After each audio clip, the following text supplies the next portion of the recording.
dan juga rakan-rakan yang istiqomah biasa mengikuti kelas doa setiap minggu di hari Ahad. Apa yang Ustaz bicarakan tadi, hari ini adalah hari yang terakhir bab suci, dan kemungkinan kuliah yang terakhir juga untuk 20 menit kuliah duha ni lah yang diajarkan oleh Surah Ismail pada setiap hari Ahad. Itulah kita pernah boleh bersemoga di surau dan kuliah-kuliah yang kebanyakan di Selangor dah bermula. Dan kata ribuan terima kasih kepada yang istiqomah bersama pada setiap hari Ahad. Dan tidak mahu masa lagi, saya jemput pada Ustaz Azhar untuk teruskan. Boleh saya? Okey, boleh. Baik, bismillahirrahmanirrahim. Alhamdulillahilladzi arsala rasulahu bil huda wa dinil haqq lidhhirahu 'ala ad-din kullihi walau karihal kafirun. Asyhadu an la ilaha illallah wahdahu la syarika lah wa asyhadu anna Muhammadan 'abduhu wa rasuluh. Salawatullahi wa salamuhu 'ala hadzal nabiyil karim wa imamil muttaqin wa qaidid du'akil mujahidin wa ala alihi wa ashabihi ajma'in. Allahumma 'allimna ma jahilna wanfa'na bima 'allamtana waj'alna minal mukhlisin. Wa sallallahu ala sayyidina Muhammad wa ala alihi wa baraka wasallam. Walhamdulillahi rabbil alamin. Amma ba'da. Terima kasih kepada Abah Zaki yang dihormati lagi dikasihi pengerusi Al-Fadhil, tuan pengerusi kita, dan juga seluruh ahli jawatan kuasa Surah Haji Ismail, dan tidak dilupakan kepada tuan-puan muslimin muslimat. Mudah-mudahan kita diberikan kebaikan dan juga keberkatan oleh Allah Subhanahu wa taala. Baik, insya-Allah tuan-puan, kita akan sambung tajuk terakhir kita, iaitu tajuk terakhir dalam bab bersuci. Cantik hari ini kita akan habiskan tata cara bersuci ataupun tata cara bersuci najis sederhana. Ada 3 langkah. 3 langkah kita dah sebut tuan-puan minggu lepas. Cuma hari ini kita akan bincang ataupun kita akan fokus special case, iaitu kes yang tertentu melibatkan ciri-ciri najis yang sukar untuk kita hilang. Bagaimana cara untuk kita buat? Bagaimana cara untuk kita buat sekiranya kita proses untuk menghilangkan najis ataupun proses untuk menghilangkan ciri najis, sifat najis itu tak mampu untuk kita hilangkan. Ini kita panggil special case di dalam subtopik najis ataupun di dalam tajuk kecil cara ataupun langkah bersuci najis yang sukar untuk menghilangkan ciri-ciri ataupun sifat najis. Bagaimana cara yang diberi ataupun bagaimana hukum yang ditetapkan oleh syarak. Baik, sebelum daripada tu tuan-puan, kita akan ulang sedikit sahaja langkah dia sebab dia melibatkan langkah juga sebelum kita masuk tajuk kita, iaitu jika telah dibasuh. Itu dia punya sambungan hari ini. Muka surat, kalau versi Jawi, muka surat 12 perenggan yang kedua. Muka surat 12 perenggan yang kedua. Jika telah dibasuh, didapati tiada hilang rasanya.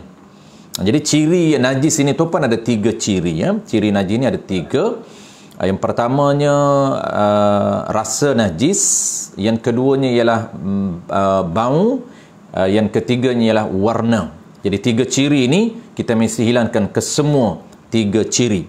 Melainkan isu dia tuan-puan melibatkan proses dia sukar ataupun tak mampu untuk kita hilangkan salah satu daripada 3 ciri ini.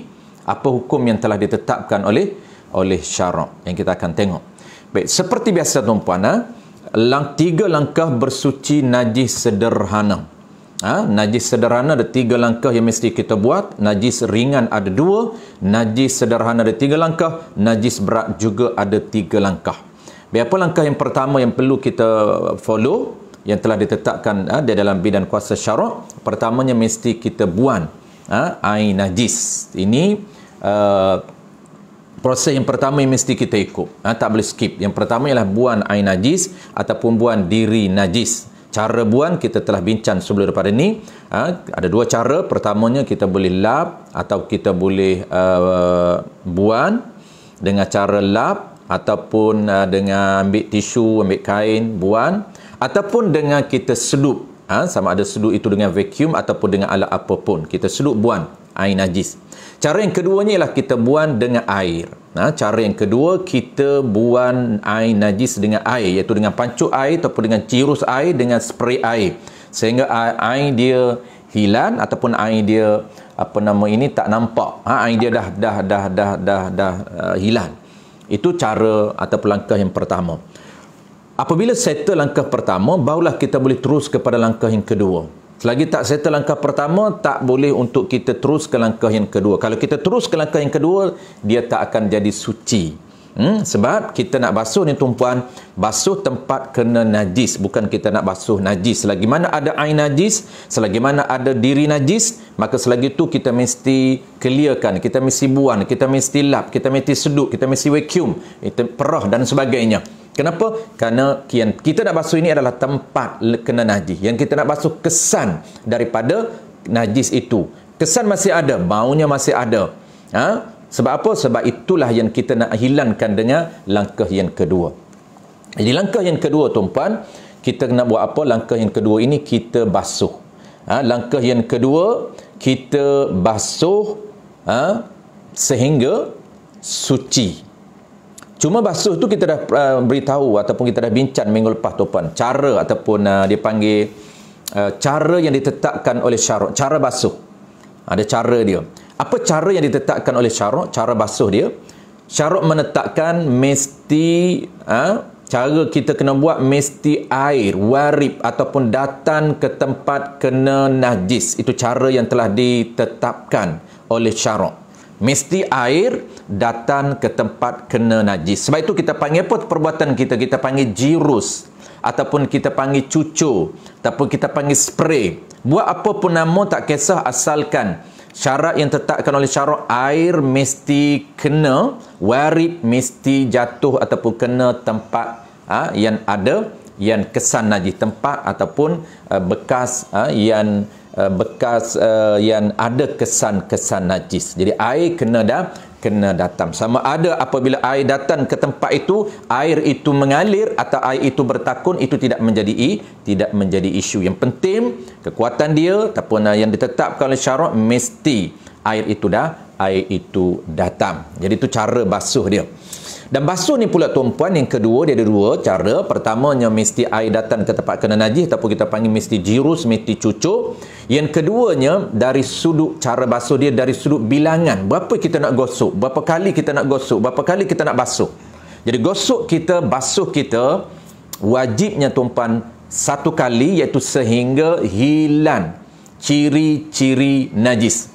Sehingga hilang ciri-ciri najis. Apabila hilang ciri najis, sama ada gosok kita dua kali jirus, 3 kali jirus, 4 kali jirus, kali keempat jirusan itu barulah zon hati kita suci. Maka kali keempat itu dikira kali pertama. Kali pertama ini tuan-puan, basuhan yang menghilangkan najis, basuhan yang menghilangkan ciri-ciri najis. Maka inilah dia dikira kali pertama yang dianggap sebagai, yang dikira ataupun dianggap sebagai wajib. Selepas daripada basuhan itu tuan-puan, sunat meniga. Jadi kesimpulan tuan-puan, bilangan basuh sunat meniga, adapun wajib satu kali ataupun kali pertama itu wajib, kali kedua itu sunat, kali ketiga itu sunat. Dia tidak wajib 3, bukan wajib meniga, tidak. Adapun basuhan najis mughallazah, itu wajib 7 kali. Adapun mutawassitah, najis yang sederhana, dia wajib 1 kali saja, iaitu basuh yang menghilangkan najis. Kemudian sunat meniga, sunat 2 dan tu diikuti dengan 3 untuk dapat apa dia tuan-puan, untuk dapat pahala sunat. Baik, langkah yang ketiga tuan-puan, langkah ketiga penilaian. Jadi apabila kita gosok, nak nilai suci ni, gosok basuhan pertama ni, nak nilai suci ni, bagaimana cara penilaian dia? Ini langkah ketiga. Langkah 3 tuan-puan, penilaian berdasarkan kepada level zon hati kita, bukan yakin, tidak disyaratkan yakin, iaitu syarat menetapkan cara penilaian berdasarkan standard zonnun, standard kita panggil kuat perasaan hati kita, rasa hati kita, cenderum hati kita dengan basuhan tonyoh ataupun gosok level ni dah suci. Itu cara penilaian berdasarkan zon. Settle tuan 3 langkah. Apabila hati kita anggap hati kita dah cenderum, dah kuat kata suci, maka suci tempat itu. Barulah dihukumkan suci tempat tersebut. Yang kita nak bincang hari ni tuan-puan, apa kita nak bincang, sekiranya gosok kita, basuh kita, jirus kita beberapa kali tetapi sukar untuk hilang, tak mampu nak hilang ciri, macam mana cara nak buat? Itu yang kita nak bincang.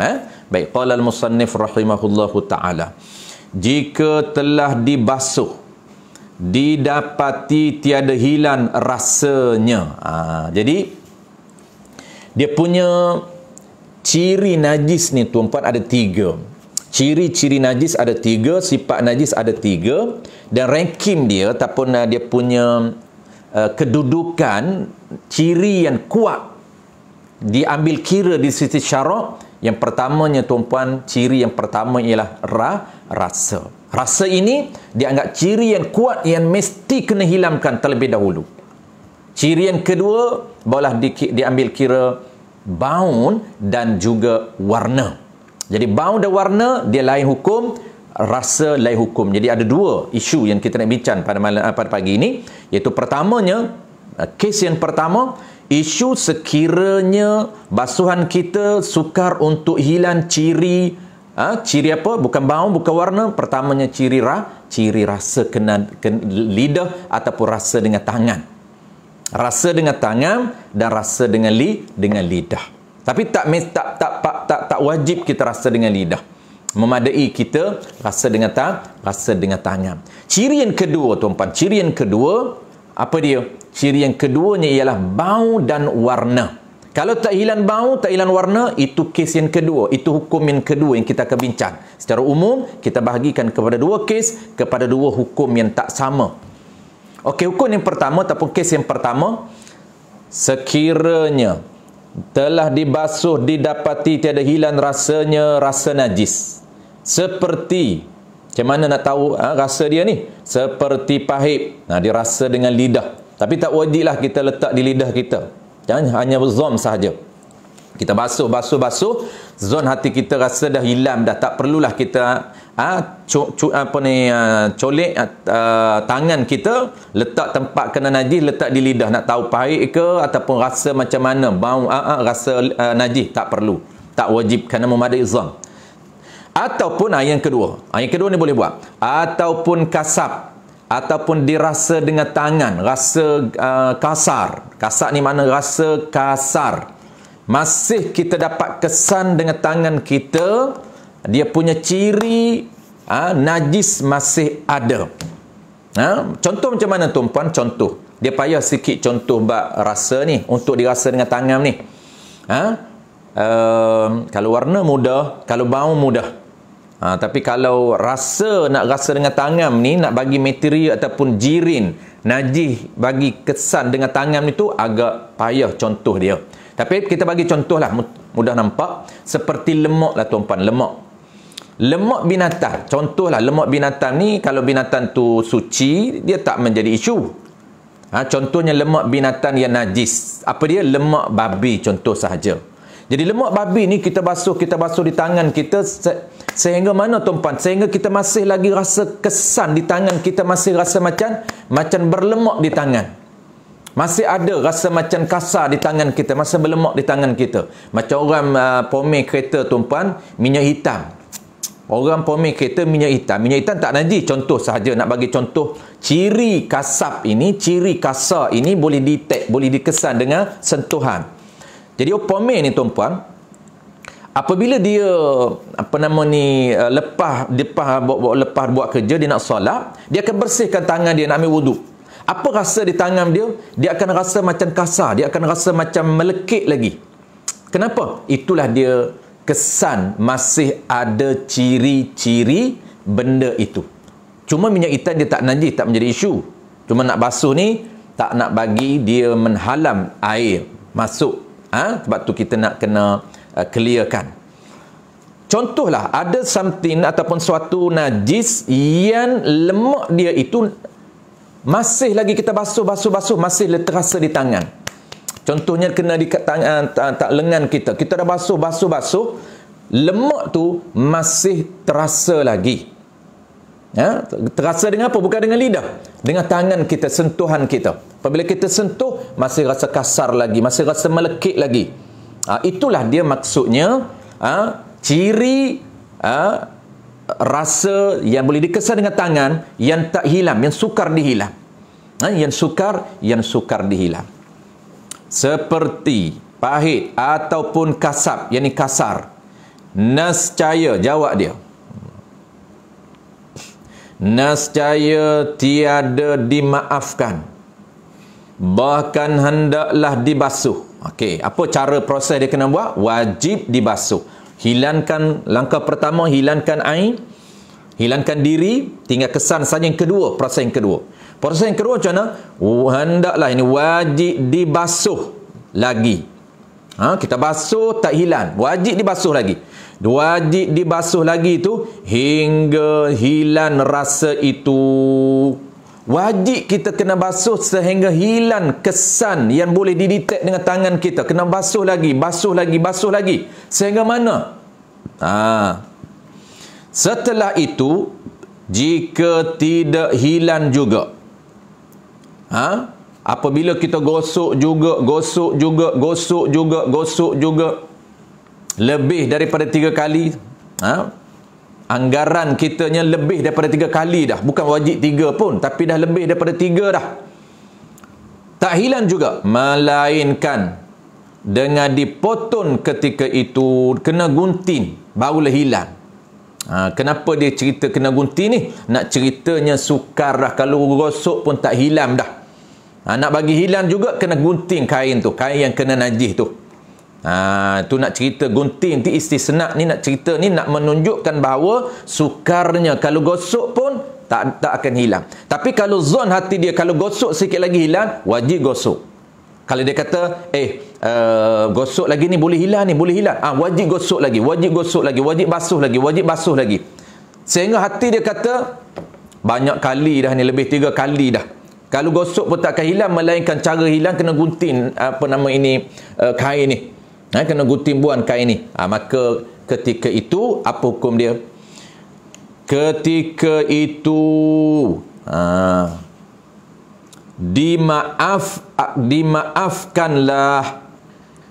Ketika itu hukumnya dimaafkan pada solat. Dalam kurungan tu tuan-puan kena adjust sikit. Dalam kurungan dia buat dikira telah suci. Sebenarnya bukan dikira suci, tetap najis. Tu kena catat sikit, kena ubah sikit, kena dobit sikit. Dikira telah suci, dia tak suci. Tetapi sebab tu dia kata dimaafkan. Ini kita asal dia. Kalau kita refer balik kita asal, kalau kita mengaji balik kita asal, sebab tu penting kepada penerimaan daripada guru. Saya sangat tekankan. Kenapa? Karena kita terkadang bukan perlu perbetulkan, perlu didabit, perlu dicatat apa murad yang dikenaki di dalam kitab itu. Di sini tuan-puan dimaafkan, okey, dikira telah suci, bukan, tetap dihukumkan najis. Ni hukum dia, tetap dihukumkan najis, tetapi dimaafkan bawa di dalam solat. Tu ayat dia dimaafkan. Dalam kitab Arab dia akan guna istilah ma'fuwan, ataupun dia panggil ma'fuwan anhu la tahiran. Dimaafkan najis itu la tahiran, tetapi tidak suci. Dia hanya dimaafkan boleh solat walaupun masih lagi kesan di tangan kita ni, ada lagi kesan, ataupun di baju kita masih lagi rasa kasar, najis. Dimaafkan untuk solat guna baju itu, ataupun kita di tangan ini boleh teruskan solat. Hukum dia tempat yang masih kasar itu, masih kesan, ada rasa lagi, dihukumkan tetap najis, cuma dimaafkan untuk kita solat. Dia tidak akan boleh berubah menjadi suci. Kenapa? Kerana ciri rasa lebih kuat daripada ciri bau dan warna. Itu berbeza kes pertama dengan kes kedua. Ini boleh tengok dalam kitab asal dia. Sebab tu tuan guru kita dah, kalau kita belajar, dia akan dobit di sini. Dikira telah suci itu maksud dia tetap dihukumkan najis. Tu. Baik, saya tahu. Sebelum kita pergi kes yang kedua, saya buat kesimpulan tuan-puan. Sebelum kita nak masuk isu yang kedua, adapun itu isu yang kedua. Adapun bau atau warna. Baik. Saya ulang sekali lagi tuan-puan, kesimpulan dia. Kalau ciri, dia ada 3 ciri. Ciri yang paling kuat yang diambil kira oleh syarak ialah ciri rasa. Sama ada dengan lidah ataupun dengan sentuhan. Tapi tak wajib dengan lidah. Jadi dengan sentuhan ini, proses dia sama. Kita buang air najis. Yang keduanya ialah kita gosok, tak hilang. Apabila tak hilang tu tuan-puan, kita kena gosok lagi sehingga mana? Asal dia kita kena gosok, kita kena basuh sehingga hilang. Tahap mana yang kita dah boleh berhenti? Tahap zon hati kita. Kalau gosok lagi pun tak hilang. Sukar nak hilang kesan ni. Nak hilang macam mana? Tak ada cara lain dah. Perlu. Melainkan cara dia ialah kena gunting. Maknanya tonyoh ataupun gosok tak akan hilang menurut zon kita. Tapi kalau zon kita kata, kalau buat sikit lagi dia boleh hilang. Wajib ketika itu kita kena gosok dan gosok. Kenapa? Kerana hati kita kata, cenderung hati kita kata kalau gosok sikit lagi boleh hilang ni, tengok gaya ni, wajib gosok. Tapi kalau kita gosok dan gosok sehingga tidak ada jalan, tidak ada cara dah untuk nak hilang, melainkan gunting. Ketika itulah hukum dia dimaafkan tempat itu, tetapi tetap najis. Dimaafkan untuk bawa dalam solat, hukum dia tetap najis. Apabila hukum begini tuan-puan, sebab itu disebut dalam kitab lain, maka apabila bertemu akan datang, sekarang ni dah okey, dimaafkan, boleh solat. Apabila situasinya ke depan ataupun akan datang, wajib kita apabila bertemu dengan sesuatu yang boleh menghilangkan, contohnya kita bertemu dengan benda yang power, boleh hilang kesan itu, wajib kita basuh balik. Kenapa hukum wajib basuh balik? Kerana, ni penting hukum tadi, kerana hukum dia dimaafkan tetapi tetap najis. Kalau hukum suci, kalau apabila akan datang bertemu dengan satu benda, sabun ke apa alat yang canggih, apa alat yang power yang boleh hilang, tak wajib dia basuh. Tetapi kalaulah dimaafkan, dia tetap najis, maka wajib dibasuh akan datang ketika mana bertemu dengan alat yang power. Itu settle tu pana. Itu penting. Sebab untuk menjawab apabila orang tanya, okey, sekarang ni dah dimaaf sebab tonyoh, gosok tak hilang juga kesan. Apa hukum dia? Hukum dia dimaafkan tetapi statusnya tetap najis. Apabila tetap najis, apabila orang tanya, kalaulah minggu depan, bulan depan bertemu dengan alat power, sabun canggih apa dan sebagainya, boleh hilang benda ni, wajib dah basuh? Jawab dia wajib. Kenapa wajib? Kerana hukum dia dimaafkan sahaja tetap najis. Satu yang jadi timbul kesan dia wajib basuh apabila bertemu dengan alat yang boleh menghilangkan ciri ataupun kesan rasa tadi. Baik, settle tuan-puan. Kita terus kepada kes yang kedua. Kes kedua berbeza. Sebab tu saya ulang kesimpulan kerana kes yang kedua berbeza. Dia tahap ciri yang kedua ni, warna dan bau dia lebih rendah dari segi syarak. Lebih mudah. Qala al-musannif rahimahullahu subhanahu wa ta'ala. Adapun ni panggil muqabil. Dia panggil pasangan kepada kes yang pertama. Sebaliknya tu. Kes pertama lain, kes yang kedua lain. Adapun bau, dalam kitab Jawi dia akan tulis bahu, tu salah cetak. Salah cetak. Bahu salah cetak. Ini salah cetak yang sebenar. Bukan ada yang cetak betul tapi dia cakap salah cetak. Itu dia panggil memandai-mandai.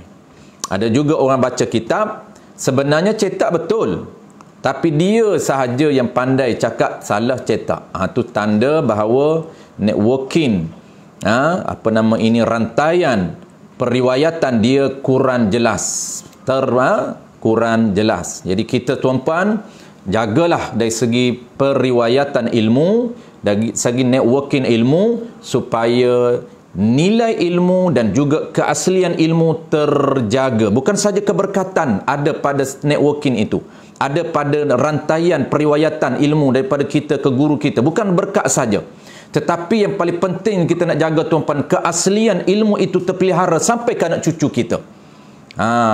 Jadi kita ni tuan-puan, sebab apa? Kita kena jaga amanah, kita kena jaga disiplin periwayatan ilmu. Salah satu sebab yang besar untuk jaga keaslian agama kita, supaya dia tidak akan ada pinda meminda, tokok tambah dan sebagainya di dalam agama. Ini penting kepada penerimaan ilmu dengan orang yang betul.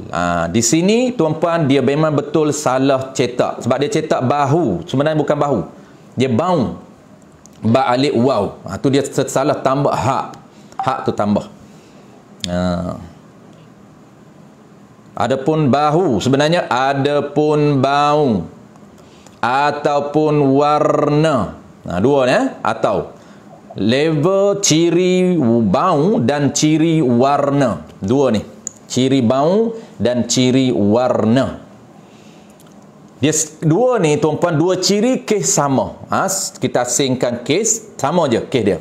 Yang bezanya adalah kes yang pertama atas tadi. Kalau kes berkaitan dengan kasab, rasa, dia beza. Tapi bau dan warna dia satu kes. Adapun bau atau warna, apa contoh tuan-puan? Mudah. Contoh bau mudah. Warna pun mudah. Warna kita ambil darah paling mudah. Darah di baju kita warna putih. Tak kisahlah darah apa pun. Ada darah yang sukar untuk hilang, payah untuk hilang. Kita tonyo tak hilang, gosok tak hilang, buh sabun pun tak hilang, buh apa pun tak hilang, buh tanah pun tak hilang, buh sabun pun tak hilang, pakai sabun jenis macam-macam jenis pun tak hilang. Warna, apa hukum dia? Sekejap lagi dia akan beritahu. Begitu juga bau tuan-puan. Apa contoh bau? Bau ni paling popular, paling topnya ialah bau yang paling kuat. Apa dia? Bau tahi kucing dan juga tahi ayan.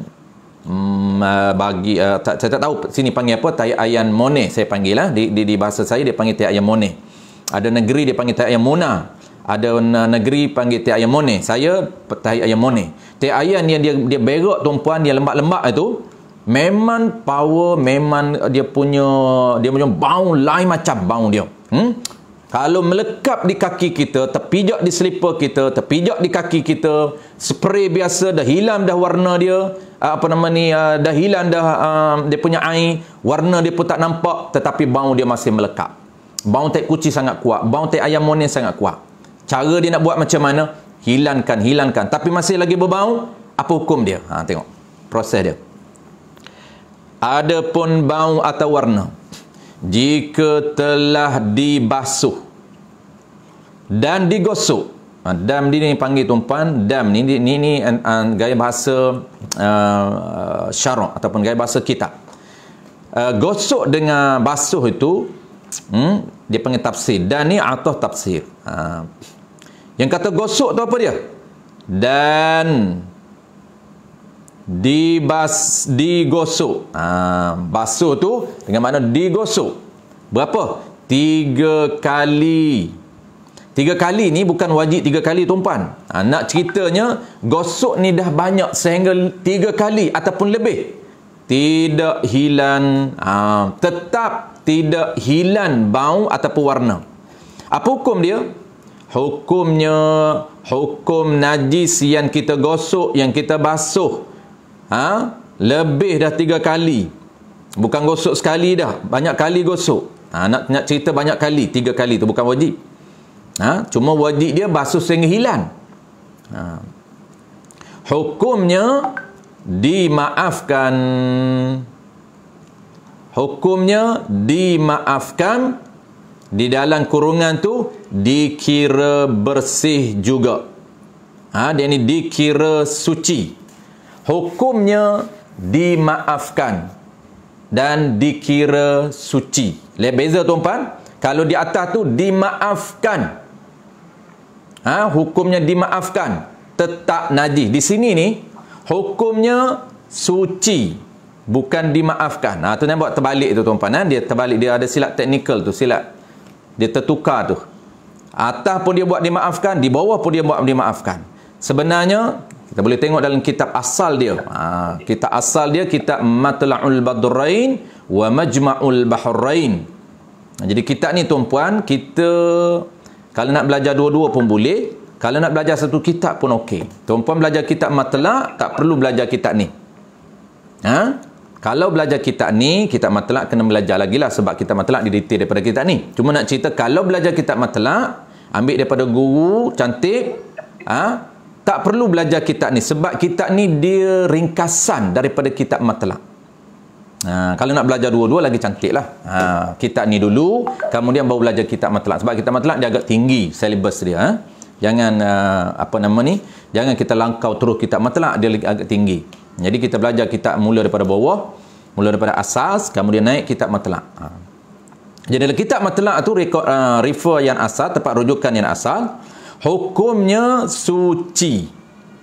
Kalau dimaaf ini untuk yang najis tapi dimaaf. Kalau dah suci maka tak perlu dimaafkan. Hukumnya suci. Okey. Apabila suci, maka boleh tak menjadi isu. Boleh dibawa dalam solat. Dan ingat, apabila hukum suci ni, kesam dia apa tuan-puan? Kesam dia tak perlu basuh balik apabila bertemu dengan alat yang power sekalipun. Tak perlu. Kenapa? Kerana dia dah suci. Kita dah laku dalam proses buang air najis, lepas tu gosok. Lebih daripada 3 kali dah. Tak berhilang juga. Guna alat apa pun tak hilang juga ketika tu. Maka hukum dia suci kalau warna dan bau. Walaupun kuat lagi bau. Kita bersabun pun kuat juga bau. Kita berguna tanah pun kuat, tak hilang juga. Ambil daun, keduduk pun. Basuh. Daun keduduk antara daun yang boleh menghilangkan bau. Tak hilang juga. Apa cara dah ketika tu? Habis dah cara. Tetap tak hilang, dihukumkan suci. Dia berbeza dengan rasa. Warna dan bau dihukumkan suci. Apabila bertemu 2-3 bulan akan datang, bertemu dengan alat yang offer, alat yang canggih, wajib dah basuh? Tak wajib. Tapi kalau kita nak basuh sekadar untuk rasa okey, rasa selesa, rasa puas hati, tak apalah nak cerita wajib ataupun tidak. Baik, settle lah. Okey, selesailah tuan-puan hari ni 2 kes ataupun kita panggil 2 hukum melibatkan isu sekiranya tidak hilang kesam najis setelah mana kita basuh secara bersungguh-sungguh dengan menggunakan apa jua alat, tetap tidak hilang, maka 2 kes ini dia berbeza hukum dia. Kalau rasa maka dimaafkan, tetapi tetap najis. Apabila bertemu dengan alat-alat yang canggih yang boleh menghilangkan, kita wajib basuh balik. Kes yang kedua, kalau warna dan bau, setelah mana kita basuh dan gosok, tetap sukar untuk hilang juga, ketika itu dihukumkan suci. Tak perlu kita basuh balik. Baik, settle 2 isu. Penutupnya tuan-puan,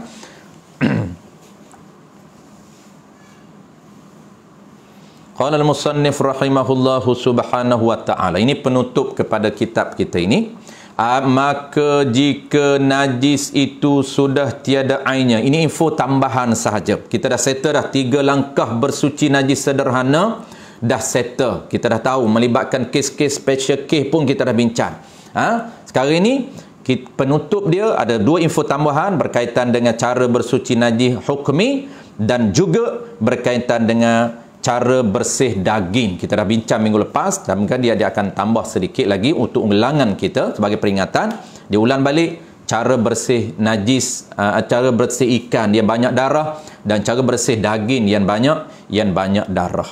Itu info tambah ada 3. Satunya najis najis hukmi, yang keduanya arak, yang ketiganya cara untuk bersuci ikan dan juga daging yang banyak darah.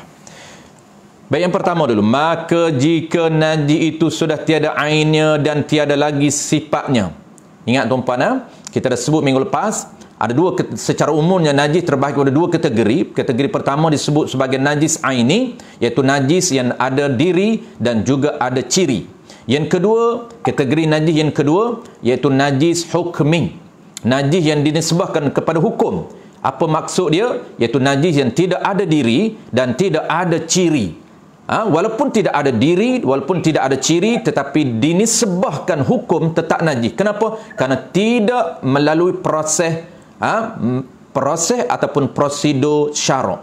Apabila walaupun dia basuh tempat itu, tetapi basuhan itu tidak mengikut langkah yang telah ditetapkan di bawah bidang kuasa syarak, maka tempat itu dianggap najis. Najis apa? Najis hukum. Walaupun dirinya tidak ada, dah dibuang dah, dan kesannya tidak ada, dah dibasuh dah, tetapi basuhan itu tidak mengikut prosedur syarak yang telah ditetapkan di bawah bidang kuasa syarak, maka tempat itu tidak boleh dihukumkan suci. Tetap tempat itu dihukumkan najis. Najis apa? Najis hukmi, najis yang dinisbahkan kepada hukum tetap najis, walaupun dirinya tidak ada, walaupun cirinya tidak ada. Inilah yang selalu saya sebut, tuan-puan, yang banyak berlaku dalam masyarakat kita. Dia basuh tidak mengikut langkah. Kadang-kadang tempat lantai dia ini bukan lantai macam kampung dulu. Maksudnya lantai dia ni lantai simen, ataupun lantai dia ni ada tikar, getah dan sebagainya. Maksudnya tidak boleh menyerap air. Najis tak boleh turun ke bawah. Apabila najis atas lantai, dia ambil air, dia spray, dia basuh najis, maka najis itu berlega di lantai dia. Air di lantai dia ni tak boleh nak asin di antara najis dengan air.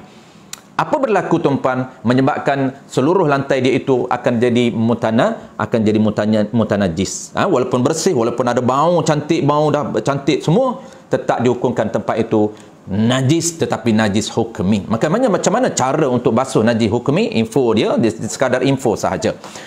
Dia kata, mana contoh najis hukmi? Seperti air kencing yang sudah kering pada kain dan hilang sifatnya, hilang cirinya, memadailah dengan dicucur air pada tempat yang kena najis itu.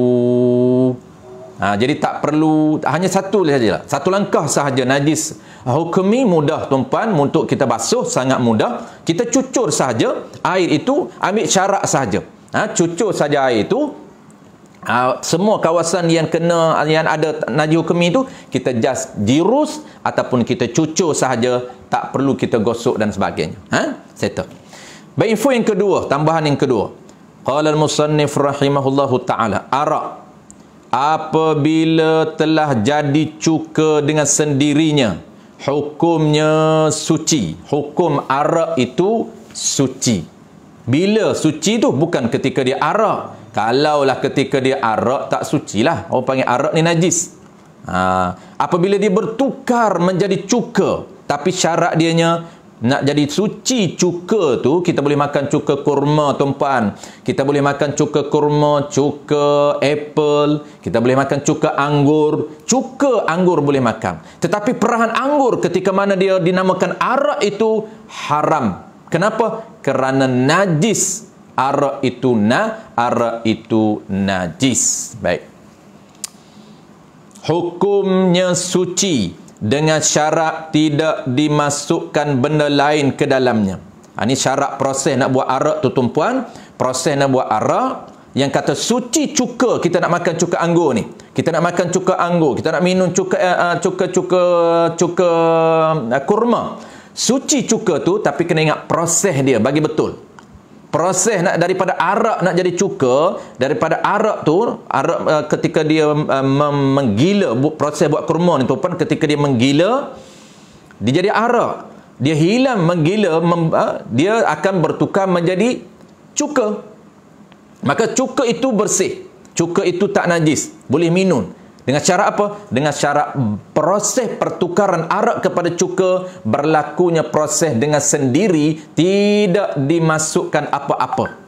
Tu. Dengan syarat tidak dimasukkan benda lain ke dalamnya. Apa saja benda lain, sama ada benda lain itu air, ataupun benda lain itu batu, ataupun benda lain itu sudu, atau apapun benda lain, walaupun setitik air tidak dibenarkan masuk. Kalau setitik air masuk ketika dia arak itu, ketika dia menggila itu, menyebabkan dia bertukar jadi cuka, cuka itu tetap najis. Contohnya kita tertinggal sudu, kita masukkan sudu dalam ketika dia arak, ketika dia buih jadi arak itu, masukkan sudu, dan proses hilangnya buih itu, hilangnya menggila itu jadi cuka, dan cuka itu najis. Kenapa? Kerana ada sudu yang bercampur dengan najis. Jadi sudu itu mutanajis. Apabila dia berada dalam cuka, cuka juga jadi mutanajis, jadi najis. Jika ada benda lain dalamnya, dalam arak itu, ketika dia proses menggila jadi arak itu, nescaya tiada suci cuka itu. Apabila suci cuka yang telah bertukar daripada arak itu, maka tempat cuka itu ikut sama suci. Tempat itu pun tak perlu dibasuh. Tempat bekas tu, bekas yang arak kita buat tu, masa mendidih, menggila, proses menjadi arak, tempat itu pun najis. Tapi apabila dia hilang menggila, dia hilang buih, dia jadi cuka, maka semua cuka pun bersih, dan tempat yang dalam cuka itu, tempat yang kita buat cuka itu juga bersih. Qala al-musannif rahimahullahu ta'ala. Yang ketiga, dia ada 3 penutup. Penutup poin yang ketiga, info tambahan yang ketiga, cara basuh daging. Ini sangat familiar di dapur ni bagi orang perempuan. Ini kena alert, kena take care lah. Apa dia? Peringatan. Dia pun dia buat awal lagi tuan-tuan, peringatan. Kalau tak beringat memang kita akan bedal lah. Kita hantar wal bedal, basuh je ikut dam, basuh ikan pun ikut dam, basuh daging pun ikut dam. Apabila tak syarak, tak panduan syarak kita tinggal, maka dia apa yang dia ikut, dia akan ikut nafsu dia. Tu dia panggil ikut dam tu. Ikut nafsu dia, ikut rasa sedap lah. Lepas basuh najis, lepas basuh ikan, lepas basuh daging, letak balik dalam besen, campur balik, campur air, bersih dah, tapi campur air lagi, air akan bertukar menjadi darah, mutanajis balik daging tu. Mutanajis tu dia tak basuh balik, dia ambil masuk dalam periuk. Itulah yang bahayanya, kita akan makan mutanajis. Cara-cara membasuh tiap-tiap yang kena najis yang diiktiraf oleh syarak ialah dengan dicucur. Ni. Ini bidan kuasa syarak. Cara kita nak buat apapun tuan-puan bidan dalam agama, mesti kita refer kepada panduan. Di bawah peraturan syarak. Jadi cara nak basuh najis, syarak telah menetapkan panduan ataupun peraturan yang jelas. Mana peraturan dia? Tiap-tiap yang kena najis itu diiktiraf, diakui oleh syarak, ialah syarak menetapkan peraturan dengan dicucur atau dijiruskan air yang suci ke atas benda yang dibasuh. Ataupun kita panggil, air itu mesti datang ke atas benda yang nak dibasuh, mesti jirus, mesti cucur. Tu orang sebelah utara kata air lalu.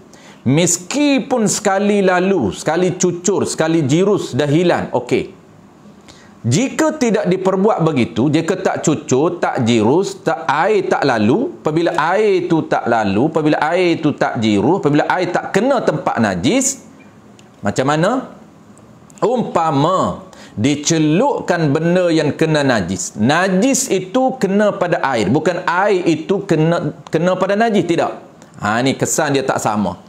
Umpama dicelup benda yang kena najis ke dalam air yang sedikit, seperti dalam besin ataupun dalam periuk yang telah ada air menanti di dalamnya, walaupun air itu mutlak, walau beberapa kali celup sekalipun, hukumnya tidak suci juga. Dia main celup je air. Ambil daging dia ni, seketul ni, daging dia ni, letak air dalam besin, dia celup, kicah, dia letak balik dalam periuk. Ambil daging kedua, kicah, dah air dalam besin tempat dia kicah tu tumpan dah bertukar jadi air darah. Maka dia celup dalam air darah, dia angkat, kononnya bersih, dia letak dalam periuk. Itu cara itu tak dihukumkan suci. Cara itu tidak dihukumkan suci.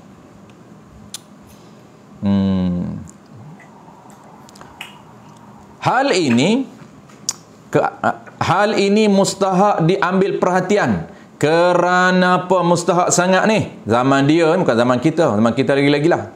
kerana banyak berlaku di kedai-kedai makan dan di warung-warung dan di sebagainya dan di rumah-rumah sebagainya tu. Tak kisahlah di warung ke, di rumah ke, di kedai-kedai makan ke, orang membasuh daging yang berdarah ataupun ikan yang berdarah atau sebagainya. Sebagainya ni apa? Ayam ke, asalkan jenis yang ada darah. Cuma dia nak cerita daging dengan ikan ni, daging ni jenis darah yang banyak dalam daging. Kita wajib buangnya adalah darah di luar.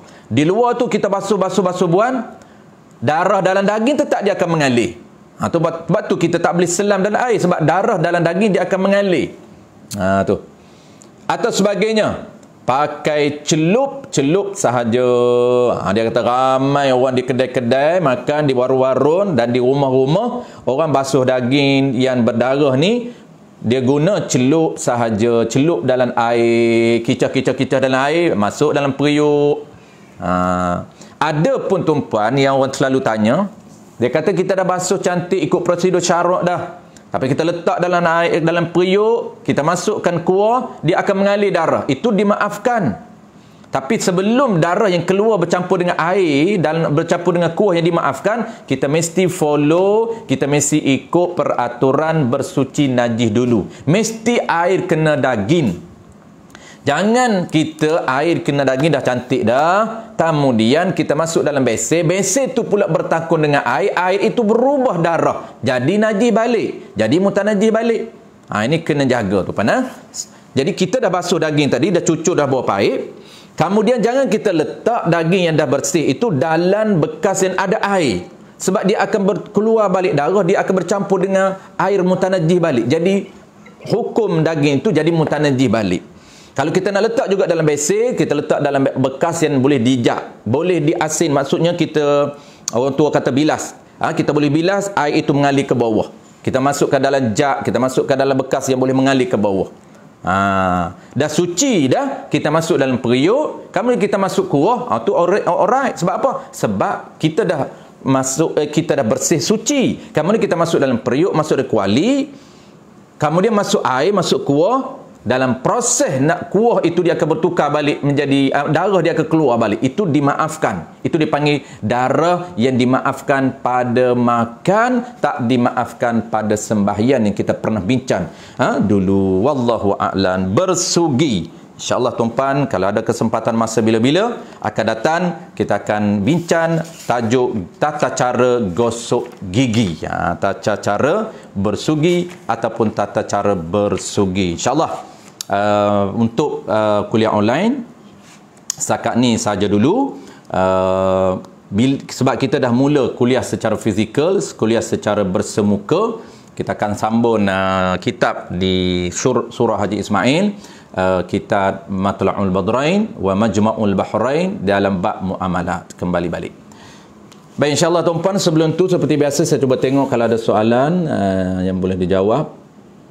Kalau tak ada, okey, saya tengok dulu dalam Facebook, dalam Google Meet.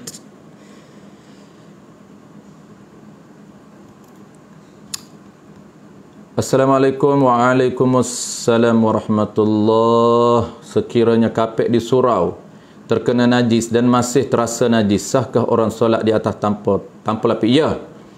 Seperti kita sebut tadi, kalau rasa tu walaupun dia kuat, dah kita buang, kita tonyoh, kita gosok, tak hilang juga. Masih ada kesan, rasa boleh dikesan dengan tangan kita, kesak-kesak, kasar-kasar najis tu, dimaafkan. Cuma hukum dia tetap najis, tapi dimaafkan. Sah kita solat di atas kapek tersebut. Cuma apabila kita bertemu dengan alat yang canggih, alat yang boleh menghilangkan, kita wajib basuh balik. Kenapa? Kerana dia tetap hukum najis. Apabila najis tu kena basuh balik ketika mana ada alat yang boleh menghilangkan najis. Soalan seterusnya, sekira kita kawasan cucur najis hukmi, air cucurnya bertakum lama, bagaimana jika air cucur ini terkena orang solat? Baik, air ini tuan-puan, air cucur. Air cucur ni dia ada dua.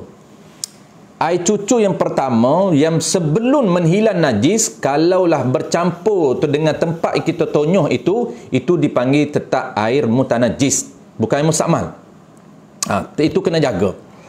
Kita baru duk proses menhilang, tak suci lagi.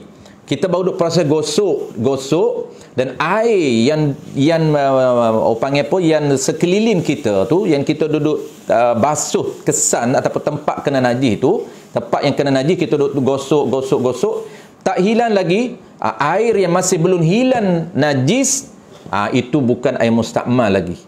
Itu dipanggil air mutanajis, kena jaga. Terkena tu kena basuh balik. Tetapi setelah basuh tuan-puan, setelah basuh dan zon hati kita dah hilang dah. Basuhan yang keempat contohnya hilang ataupun suci. Basuhan yang menyuci ataupun membersihkan tempat kena najis kali keberapa? Contohlah kali keempat, jirusan kali keempat, barulah zon hati kita kata dah bersih. Itu dipanggil basuhan pertama. Basuhan yang menghilangkan, basuhan yang membersihkan, basuhan yang menyucikan najis. Maka air itu dianggap air mustakmal. Kita dah belajar sebelum ni, air itu air mustakmal dengan syarat. Air mustakmal ni dengan syarat apa tuan-puan? Dengan syarat air itu tak berubah. Tak berubah warna, tak berubah rasa, tak berubah bau, dan juga tak berubah timbangan. Bukan makin banyak dia makin sedikit adalah sebab dia meresap. Kalau makin banyak dengan jirusan kita setengah baldi, tiba-tiba jadi hampir satu baldi, bertambah. Itu bertambah dengan najis. Itu bukan air mutanajis, bukan air mustakmal, itu air mutanajis. Baik, settle. Mudah saja untuk kena air mutanajis ataupun air mustakmal. Seterusnya, sekira daging ayam dicucuk air dan darah mengalir ke sinki, tetapi ketika menggoreng, darah keluar dalam minyak goreng, sekiranya minyak terkena kain solat, sah ke solat? Okey. Jadi tuan-puan, ingat balik, kalau darah ikan yang telah dibasuh, darah ayam yang telah dibasuh ikut prosedur carutnya betul, masukkan dalam kuali, bercampur dengan minyak, bercampur dengan kuah, maka kuah itu ataupun minyak itu dimaaf pada makan sahaja, tidak dimaaf pada solat. Kalau kena solat, kena basuh dulu, baru boleh solat. Terpencik minyak yang bercampur dengan darah ikan, terpencik kuah ikan yang bercampur dengan darah. Sebab kuah ikan tu dia bercampur dengan darah, yang dimaafkan. Dimaaf pada makan, bukan dimaaf pada semua, tidak. Pada solat tidak dimaafkan. Kena basuh dulu baju tempat kena kuah tu, barulah kita takbir Allahu Akbar.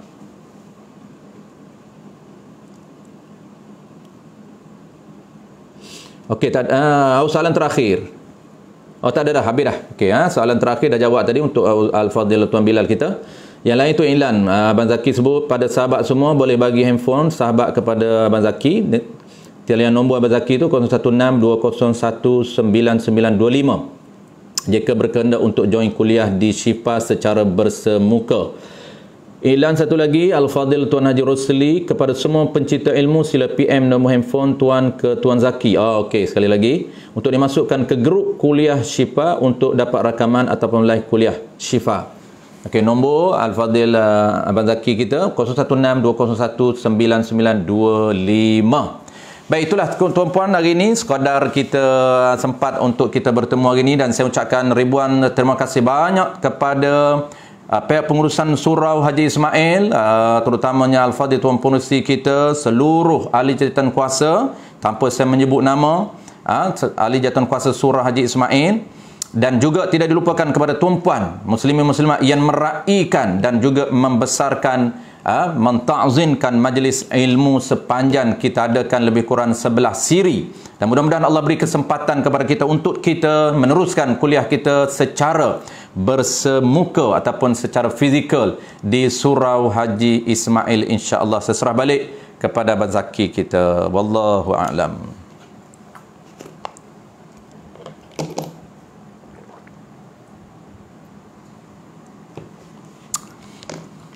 Mute Abang Zaki.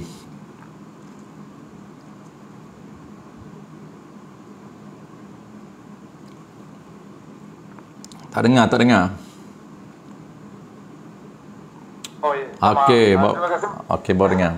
Terima kasih telah bersyuk tangan ni, Ustaz. Khusyuk sangat. Jadi terima terima kasih banyak kepada Ustaz Azhar kita dengan muzakarah pagi ini, dan saya nak ambil peluang untuk mengakhiri Google sepanjang setiap minggu kuliah bersama Ustaz Azhar ni.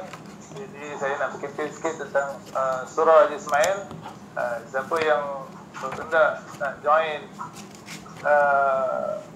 apa-apa kuliah, terutamanya kuliah bersiri kuliah Maghrib, dengan ilmu yang sepatutnya kita pelajari, itu ilmu berdoa, semua ada dalam diri kuliah-kuliah yang akan saya susun jadualnya, terutama bermula daripada bulan 10, tapi dalam minggu ni pun ada juga yang dah ada ustaz-ustaz, sama ustaz-ustaz daripada pondok, Ustaz Ahmad Basri, Ustaz Azhar sendiri, dan lain-lain ustaz. Jadi siapa yang berminat bolehlah menghubungi saya, dan saya akan masuk dalam grup grup sahabat Pondok Sifa. Jadi boleh mempelajari segala ilmu kat situ, dan saya akan berkongsikan juga dalam FB, dan rakaman mungkin kita boleh ulang-ulang untuk mungkin kita lupa atau untuk dengan balik-balik jadi senang untuk mencari mana yang ada masalah. Mungkin kalau tak mampu untuk mencari FB, boleh telefon Ustaz sendiri, boleh saya? Oh, insyaAllah. Kalau ada masalah, tanya, ada kemuskilan, mungkin yang tak dapat nak selesai, kita ada rujukan kepada Ustaz Azhar, dan Ustaz Azhar free lah untuk, kalau Ustaz Azhar tak free, dah mahal lah ni, mesej dulu lah Ustaz. Betul. Okey, itu je mohon tu. Terima kasih banyak kepada sahabat semua yang kita istiqomah dengan dari ilmu, tambah ilmu akhirat. Dengan itu saya mengakhiri ucapan saya. Terima kasih banyak Ustaz. Sama-sama. Waalaikumsalam. Waalaikumsalam warahmatullahi wabarakatuh. Sama-sama. Okey, sama-sama. Terima kasih. Kembali kita jumpa lagi. Minta diri dulu. Baik, di Facebook saya rasa tak ada soalan. Saya cuba chat kalau ada, kalau tak ada takat ni sahaja. Kalau yang atas-atas tu tempat nak tengok tuan-tuan, kalau atas-atas tu mungkin tak ada lah kot. Al-Fadhil Ustaz Afifi. Assalamualaikum. Waalaikumsalam warahmatullahi wabarakatuh. Kalau rasa dengan melihat dan zon sahaja boleh ke? Okey. Dia rasa ni memang rasa dengan lidah zon. Tak perlu yakin, tak perlu letak. Cuma kalau benda itu tidak mesti dia akan terasa dengan sentuhan kita. Kan kita gosok dengan tangan. Tempat-tempat yang sentuhan kita tu yang ni kena clearkan. Contohnya di lantai, lemak contoh ni, bukan lemak yang tak najis, contoh sahaja, sebab kita nak cari dari sudut rasa sentuhan ni dia agak payah. Contoh kalau lemak babi tu memang nampak, lemak babi ni dia rasa berlemak, rasa macam dia panggil berminyak lagi tu, rasa macam berminyak, itu dari sudut rasa sentuhan. Jadi kalau kita masih lagi terasa benda itu tetap kuat dan dia tak maafkan. Kena gosok sehingga tak zon hati kita, gosok pun tak hilang dah. Ketika tu barulah dimaafkan, tapi tetap najis lah, cuma dimaafkan untuk kita solat.